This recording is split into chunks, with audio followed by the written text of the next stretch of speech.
माँ गायत्री के चरणों में कोटि कोटि नमन करते हुए, गुरुदेव को साक्षी मानते हुए आज हम श्री महात्मा अद्वैतानंद जी महाराज का एक लेख बताएंगे, जिसमें कि उन्होंने गायत्री उपासना को लेकर साधकों को चेतावनी और परामर्श दिए हैं। श्री महात्मा अद्वैतानंद जी लिखते हैं, गायत्री उपासना की महिमा जितनी कही जाए उतनी कम है। माता की कृपा से कोई भी सच्चा साधक वंचित नहीं रहता।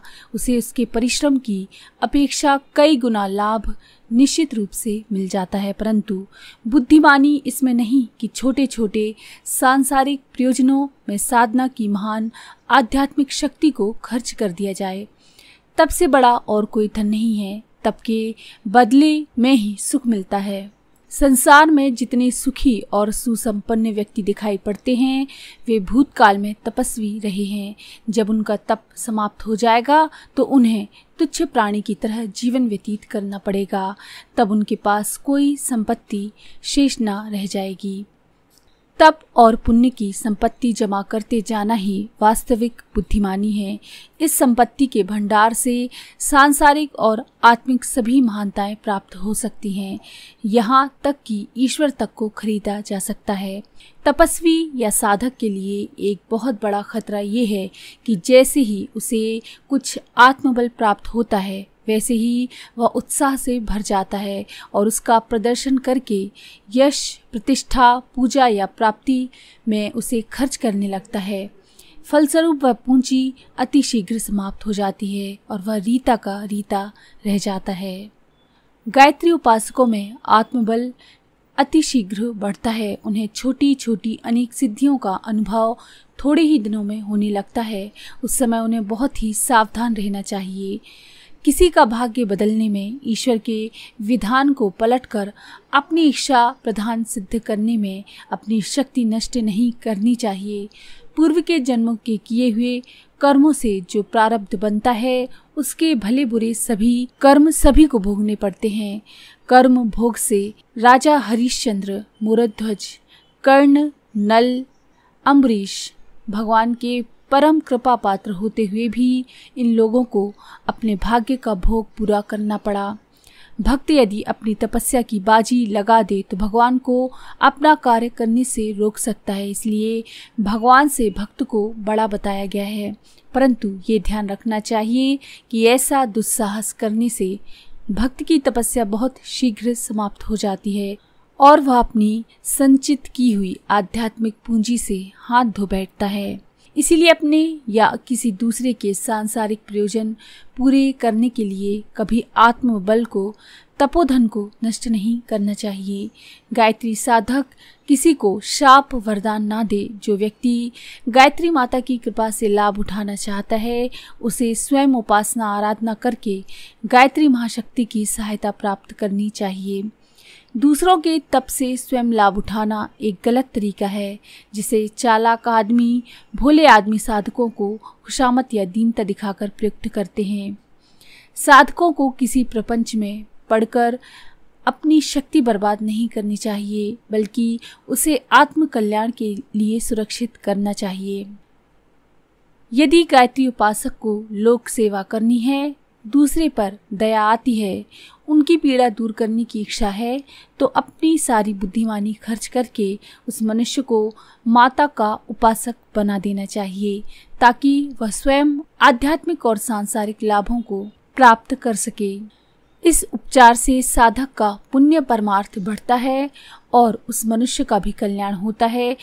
जो लोग स्वयं उपासना कष्ट नहीं उठाना चाहते और किसी तपस्वी के तप पर अवस्थित लाभ अपना प्रारब्ध बदलने में खर्च कराना चाहते हैं, ऐसे खुदगर्ज लोगों से गायत्री साधकों को सावधान रहना चाहिए। अनेक साधक संसार में आए दिन घटित होने वाली दुख सुख की घटनाओं में अपनी टांग अड़ाकर किसी का प्रारब्ध बदलने के झंझट में लग जाते हैं। ये मूर्खता का मार्ग किसी भी दूरदर्शी गायत्री साधक को नहीं अपनाना चाहिए। तो ये है साधकों को चेतावनी कि अपनी तपस्या का धन छोटी छोटी सांसारिक वस्तुओं के लिए, सांसारिक इच्छाओं के लिए या अन्य किसी के ऊपर खर्च ना करें, बल्कि उसको सहेज कर रखें ताकि वो आपके अगले कई जन्मों में आपके साथ रहे। इसी तरह श्री भारत राम वानप्रस्थी चौरसिया जी अपने लेख में लिखते हैं कि सच्चे धन की याचना ही गायत्री माँ से करें। कौन सा है वो सच्चा धन हम जानते हैं। गायत्री का सर्वविदित लाभ ये है कि उससे जन्म जन्मांतरों के सुसंस्कार मिलते हैं और कुपात्रता दूर होती है। सुसंस्कारी और सत्पात्र होना जीवन का सबसे बड़ा लाभ है।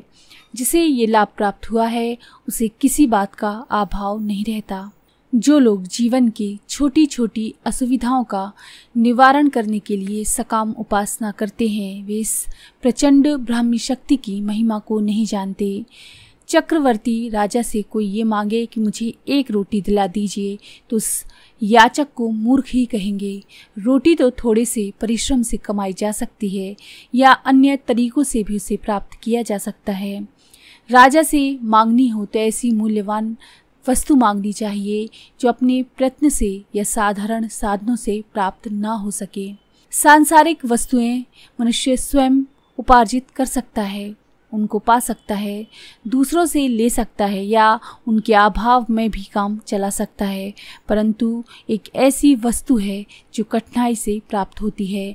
वह वस्तु है सुसंस्कार, सत्पात्रता और सात्विक दृष्टि।